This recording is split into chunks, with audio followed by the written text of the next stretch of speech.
at the masjid, so I was not here. That's good. But I wanted to make sure, and that's why I talked about it last week, and I'm going to talk about it again this week. I want to make sure that after a month of worshiping Allah subhanahu wa ta'ala, it does not all go to waste. We sat there for some of us 29 days, some of us 30 days. We sat there and we fasted, and we were tired, and we stayed away from coffee, and we woke up early for Fajr, and even earlier for Qiyam, and even stayed up late in Taraweeh.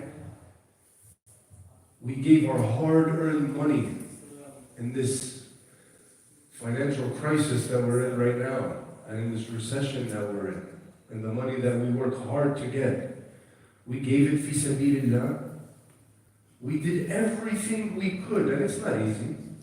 It's very difficult to earn and then save after you earn. Life is expensive.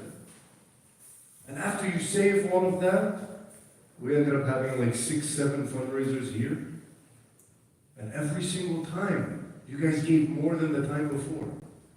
And may Allah subhanahu wa ta'ala accept from you all. Brothers that came just exhausted, awake early, still stayed up late, because they said, Allah subhanahu wa ta'ala gave us these 30 days as a gift so that we can guarantee ourselves heaven. I'm not going to waste it because I'm tired. Stayed up late in Salah, woke up early, read Quran. We did so much in that month. And the reason I wanted to talk about after Ramadan is because what happens on the night of Eid is we start arguing about what day Eid actually is. And all of the good deeds that we were saving up all of Ramadan, we throw it away to backbite about each other. And this person wants to pray this day, and that person wants to pray this day, and then we saw the moon, we didn't see the moon. Is it worth your Ramadan? And this was the night of Eid. This was like we had just finished fasting. You're not better than the 30 days of Ramadan. You're not. The rest of the year, we go downhill, and then Allah subhanahu wa ta'ala blesses us with another Ramadan to bring this back up. But the night of, everybody started talking, and everybody started arguing, and everybody started fighting. And it's like, you just stopped praying all night long. And the reason I talk about it is because I heard this hadith the other day. The Prophet ﷺ, he tells us, Allahumma salli wa sallim wa barik ala Sayyidina Muhammad. Make sure you always send your salahs on the Prophet ﷺ. The Prophet ﷺ, he tells us on the day of judgment, in heaven, the people closest to me is not the one that did 10 times Hajj, or 50 Umrahs, or gave more than the other, fi sabilillah, or prayed more.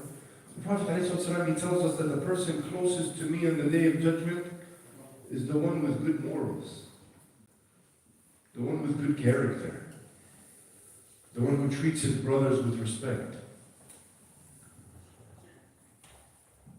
the one who watches his tongue.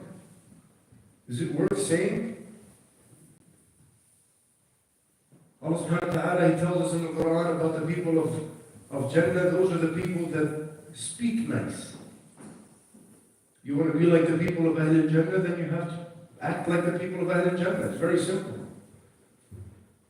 We can talk and talk and talk about it non-stop, but it comes down very, very simple. Allah subhanahu wa ta'ala says the people of heaven speak good. You want to be like the people of heaven? Speak good. And this doesn't just stop. I'm not talking about, because a lot of times we need examples to understand where we stand. It's not about the night of Eid and who didn't agree. And Imam Shafi'i didn't agree with some of the biggest scholars. And these people were way ahead of us, way above us. Imam Ahmad bin Hanbal didn't agree with some of the scholars, and he had his opinion. And they treated each other with respect. And they loved each other. To the point where one of these scholars went to a city where one of the other scholars who he didn't agree with on some things, where he was married. And when he went to that city, he prayed the way that Imam used to pray. And when they said, this is not what you usually do, he said, out of respect for this other Imam that I didn't agree with anyways, but he's not wrong. We just didn't agree. If I tell you in your business, sell more, you'll make more money. Or save more, you'll make more money. We're both right. And the problem when you think you're more right than everybody else, then you start falling into arrogance. And when you become arrogant, those are not the people that the Prophet ﷺ says are closest to him. The people that the Prophet ﷺ are closest to on the Day of Judgment, he says, in Sahih Bukhari, are the ones with the best morals. And now that Ramadan is over, you need to check yourself. And check yourself when you work on yourselves a little bit. You guys work on raising your kids. You work on your businesses. You work on the family. You work on your house. You work on everything in your life. Work on yourselves. When you lay down at night, give yourself 15 minutes and just think about your day. Was there something I said that I shouldn't have said? Because the Prophet ﷺ, he continues and he says, the ones farthest from me on the Day of Judgment are the ones who talk too much. Because when you talk too much, it's never always going to be good things. It's not. You talk about people to make yourselves feel all high and mighty, so you bring other people down so that you can feel up. Don't talk too much. If there's somebody, if you and your friend are sitting and talking, and there's a third person you're talking about, think before you talk. Because when the Prophet ﷺ asked the Sahaba, he said, who is the broke one? Who's the one who has nothing? And they said, Ya Rasulullah, broke. If I tell you who's broke, it's the guy who doesn't have any money. And that's what the Sahaba answered. And the Prophet ﷺ, he said, no. The one, al-muflis, the broke one, is the one that comes on the Day of Judgment, and he has these mountains of good deeds. The one who was up all Ramadan and worked hard on himself in Ramadan. And he gets past the Sirat. This I didn't know. I thought he'd get stopped before. You know the Sirat that we're all afraid of and we've been hearing about forever? And you have to walk, and it's a very thin line, and you have to walk over this Sirat to get to heaven. May Allah subhanahu wa ta'ala make us from those. Imagine you get past the Sirat, and you're looking at these mountains of good deeds that you have. And next to your mountain of good deeds, there's a line of people waiting. And they come to you, and they say, that day that you were talking about me behind my back, give me 10,000 hasana. And he goes. And the next person comes, and he takes more. And the third, and the fourth, and the fifth, because we couldn't keep our mouth shut. And then you finish. You have no more good deeds to give away. But there's still a line of people. And instead, you have no more good deeds left. So you take that person's sins. And may Allah subhanahu wa ta'ala protect us. Those are the people that pass the Sirat but still end up in hellfire. Because what? They talked. You didn't benefit anything. You benefited nothing. You didn't make any more money because you talked about so-and-so. Your life wasn't better. Your marital problems weren't better. Your health didn't get better. Allah didn't give you a longer life because you talked. You got nothing out of it. But you worked on yourself. And Ramadan was tough. And the Prophet ﷺ tells us that the one who doesn't fix his good character, but fasted all day, he's just hungry and thirsty. He wasn't fasting. Fasting is not about, sometimes you get busy at work and you don't eat. It's not a big deal. So the person who's who has bad character and is fasting, he's just hungry and thirsty. And the reason I wanted to talk about this today is that so we can carry this on, and may Allah subhanahu wa ta'ala allow us to see another Ramadan. So right after Ramadan, the hearts are still pure. We're still in a good enough state. We just fasted for 29 or 30 days. We prayed for a whole month. And the most beautiful thing is that most of the masajid were youth anyways. And that's something we talked about a while ago, where we get worried about the youth. But it shows us how far we're coming as a community.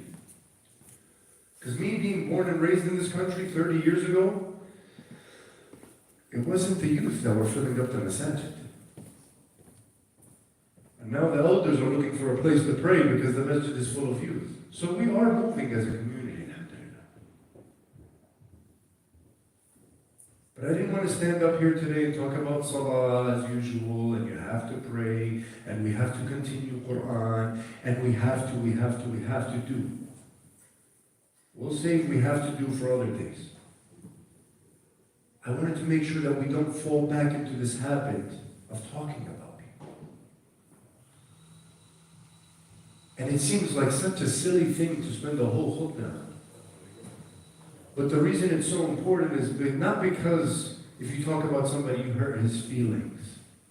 I want to look at the bigger picture. If we can't agree with each other here when we're living a luxurious, beautiful life, you don't have to worry about where your next meal comes from, you're not worried about your kids having bombs dropped on them, you're not. If we living in this beautiful life can't agree, how are we going to ever help our brothers and sisters that actually do need our help? We're a long way away from that.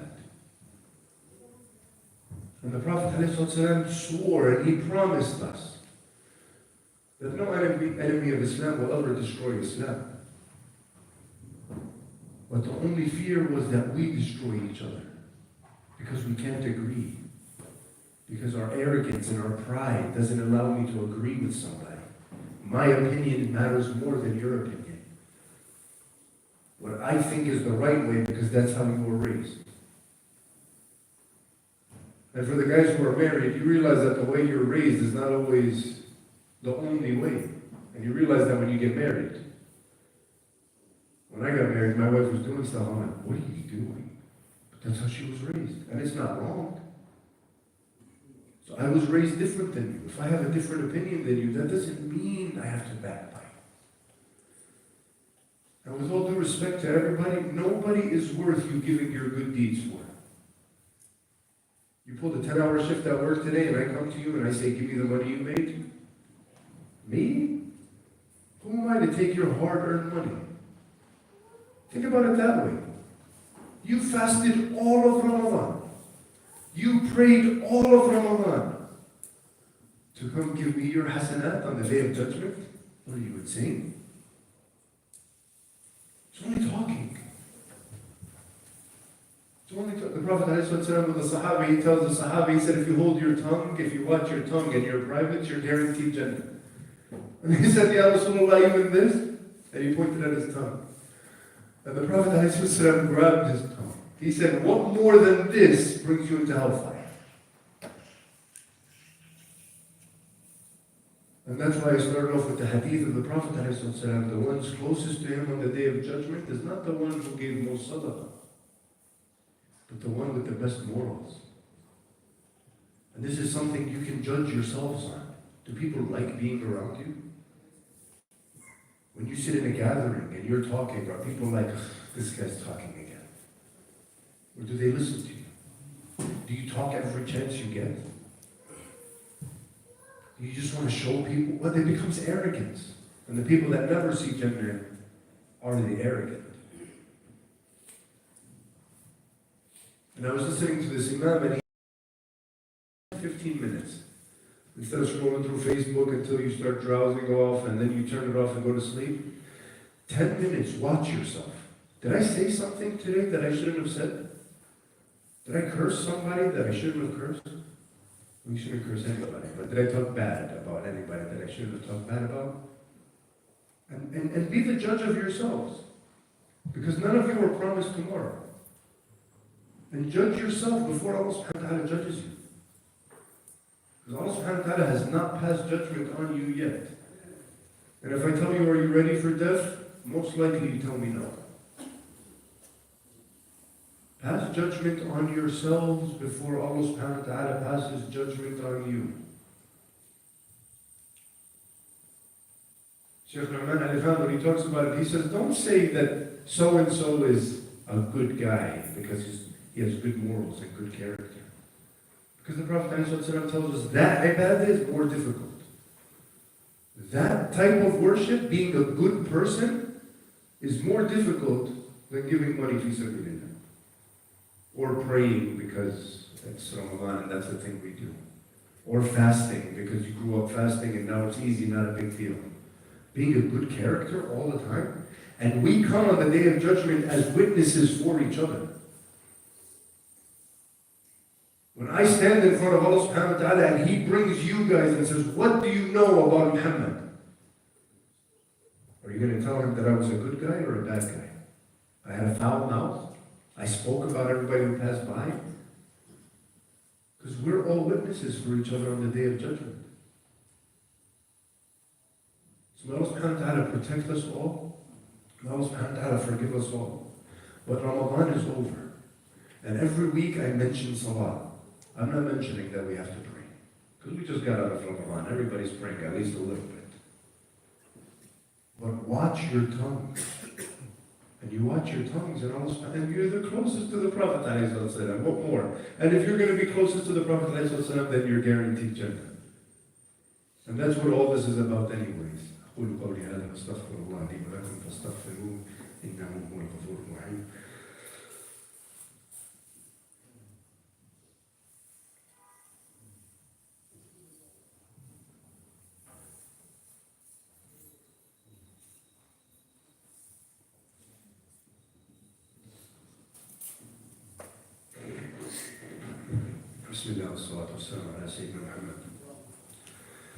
Now we talked about good morals.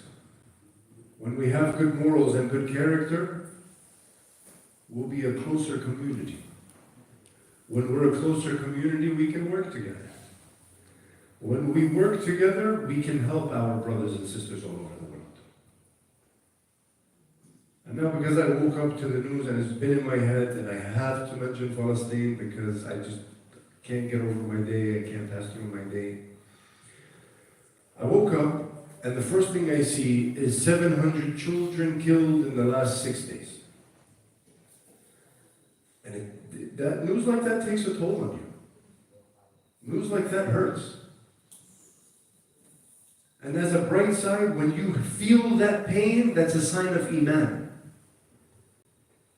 It's a sign of your faith in Allah subhanahu wa ta'ala that you still feel that pain. A year and a half later, not being numb to the news, that's a sign of your faith. So may Allah subhanahu wa ta'ala protect you all and keep that faith. But sometimes we get desensitized. Sometimes you look at a picture of a headless child in Palestine and you say, it's not giving you the same feeling that you got in the beginning. And it's good to remind ourselves. Or sometimes you just get to a point of hopelessness. You get to a point of just despair. What can we do? I've heard that question in the last year and a half more times than I wish to admit. What do we do? And that's why the Prophet ﷺ, his story, his seerah, and if there's any advice that I can give, is study the seerah, the story of the Prophet ﷺ. Allah subhanahu wa ta'ala in the Quran, He sends down ayat where He says the Prophet ﷺ and the companions, zulzilu, they were shaken. For the Prophet ﷺ, who had the strongest iman, for him to be shaken, he must have passed through something difficult. And the Prophet ﷺ and the Sahaba, they were shaken. حتى يقول الرسول والذين آمنوا معه متى نصر الله. To the point where the Prophet ﷺ and the Sahaba with him, the Sahaba are the best of humanity after the Prophets. And the Prophet ﷺ is the best of creation. And the Prophet ﷺ and the Sahaba, they stood and they shaken, Ya Rab, when is your victory? Because we don't know. We don't know what to do. We don't know how to move forward. Protest, we protested. So donations, we donated. Sadaqah you gave. Dua we made. Ya Rab, what do we do? And sometimes you get to that point and it hurts. And it doesn't just hurt, but it hurts even more that you actually got to that point. It's never that bad. As bad as it is, it's never that bad. And you say it can't get any worse, and it gets worse. And we had a ceasefire, and what was before the ceasefire was the worst thing I could ever imagine. And I cried more than I thought I'd ever cry. I made dua more than I did. I squeezed myself financially to help, and we all did. And then the ceasefire ended, and it got worse. And we say, Ya Rab, what do we do? And that's why we turn back to the Quran. Because the Quran and the seerah of the Prophet ﷺ are not stories that you study and it's just a book and it's a fairy tale and you move on. These are real human beings that passed by, that passed through this. And Allah subhanahu wa ta'ala in the Quran, He says one word that is so beautiful. He says, وَلَا تَهِنُوا. Don't give up. Allah subhanahu wa ta'ala knows. And Allah subhanahu wa ta'ala saves them for a day where their eyes will stare in horror. And the scholars of Quran, the scholars of Tafsir, when they explain this surah, what they mention is that when Allah subhanahu, this eyes stare in horror is not easy. You know when you look at something so gruesome and so terrifying that you can't look away, but you have to look because you can't not look away, but you don't want to see it? Allah subhanahu wa ta'ala says He saves them for that day. The day where their hands and their arms and their bodies will be witnesses against them. And this brings us hope. That Allah subhanahu wa ta'ala is not blind to what they're doing. And then Allah subhanahu wa ta'ala gives us even more hope when He talks about the people that are passing away. When Allah subhanahu wa ta'ala in Surah Fussilat, He says, إِنَّ الَّذِينَ قَالُوا رَبُّنَا اللَّهُ ثم استقاموا تتنزل عليهم الملائكة ألا تخافوا ولا تحزنوا وأبشروا بالجنة التي كنتم توعدون. Allah subhanahu wa ta'ala, He tells us that these people who pass away, the angels come down to them. The angels come down as like a bodyguard for their souls. And the angels tell them, do not be scared anymore. There's no more fear. Don't grieve anymore. Now you're with Allah subhanahu wa ta'ala. They cut off water from you, that doesn't matter anymore. They amputated your limbs without anesthesia, not over here. And these angels come to your souls as a comfort. And this gives us, the ones who are behind, gives us comfort knowing that Allah subhanahu wa ta'ala is taking care of them. Because when that group came to collect for the orphans in Palestine, you guys did not spare any finances. You guys paid as much as you could. And if there was a child from Gaza that I bring right here and I put in the middle of you, you will fight about who's going to take care of him.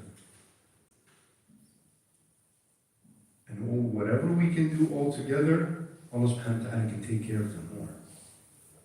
And that brings us hope. That Allah subhanahu wa ta'ala, the most merciful, the most giving, is taking care of them.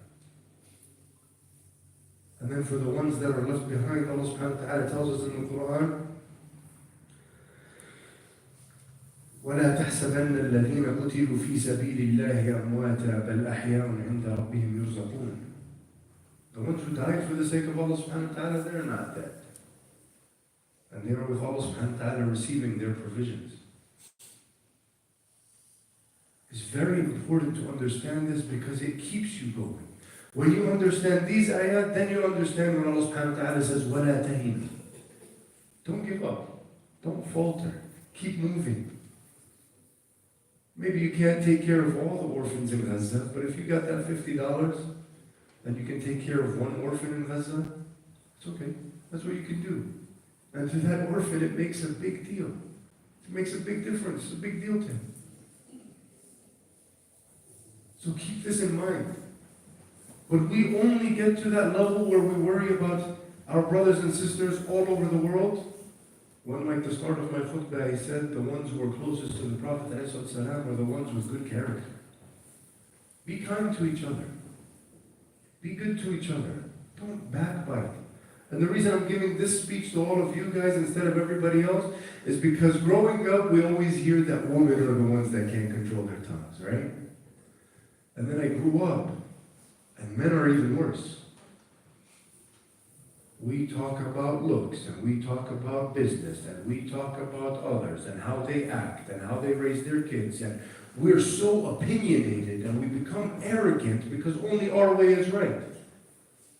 And don't ever say, not you. Don't ever say, not you. But you want to be close to the Prophet ﷺ? Make sure you watch your character. That's it. Nothing else.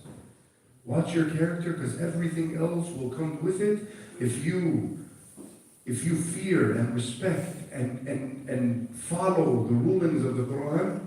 When it comes to the character, your salah will follow, your sadaqah will follow, your fasting will follow, everything will follow.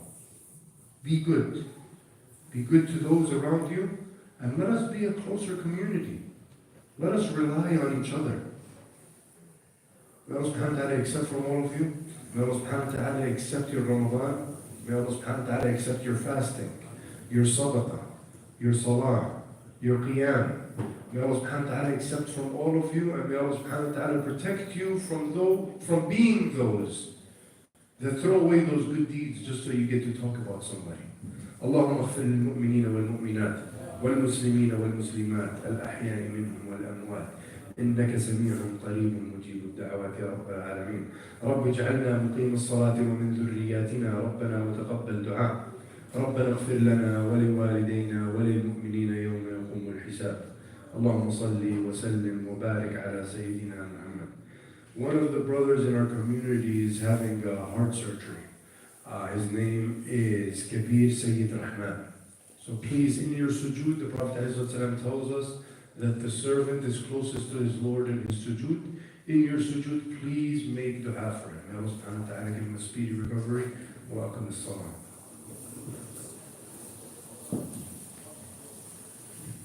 Allahu Akbar, Allahu Akbar. Ashhadu an la ilaha illallah. Ashhadu anna Muhammadan Rasulullah. Hayya al-salah, hayya al-falah. قد قامت الصلاة قد قامت الصلاة. الله أكبر الله أكبر. لا إله إلا الله.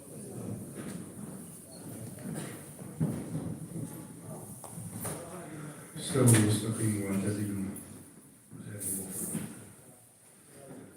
Straighten your lines, fill up the gaps. Whoever reaches a line, Allah subhanahu wa ta'ala reaches in. استووا واستقيموا واعتدلوا. Allahu Akbar. بسم الله الرحمن الرحيم.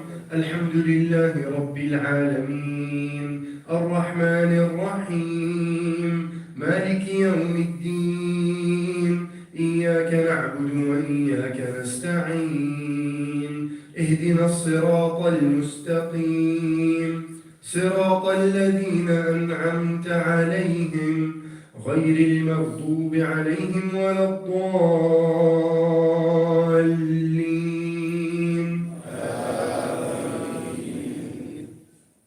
ألهاكم التكاثر حتى زرتم المقابر كلا سوف تعلمون ثم كلا سوف تعلمون كلا لو تعلمون علم اليقين لترون الجحيم ثم لترونها عين اليقين ثم لتسألن يومئذ عن النعيم.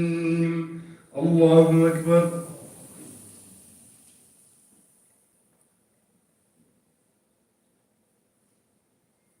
سمع الله لمن حمده. الله أكبر.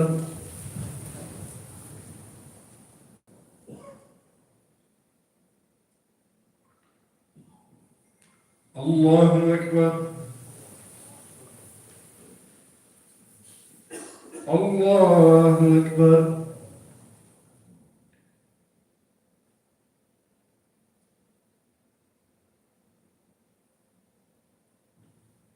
الله أكبر. بسم الله الرحمن الرحيم. الحمد لله رب العالمين الرحمن الرحيم مالك يوم الدين إياك نعبد وإياك نستعين اهدنا الصراط المستقيم صراط الذين أنعمت عليهم غير المغضوب عليهم ولا الضالين.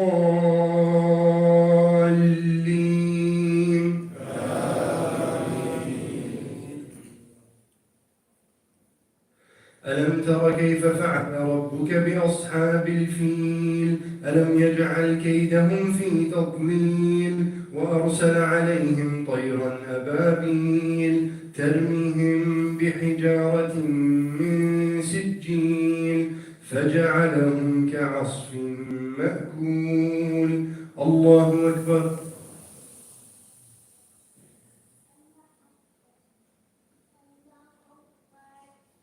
سمع الله لمن حمده. الله أكبر.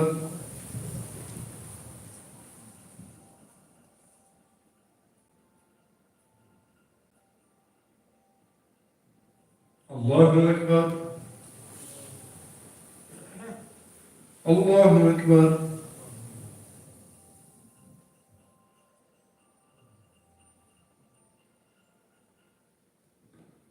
الله أكبر.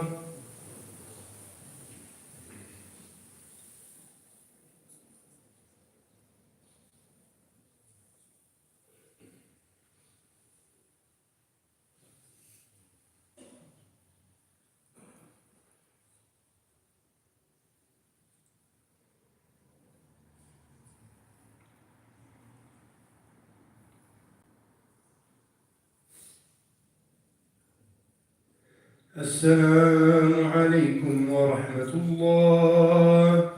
السلام عليكم ورحمة الله.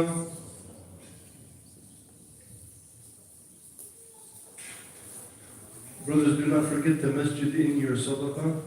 And if you'd like to take care of an orphan, we have two organizations that came, one for Palestine and one for Yemen.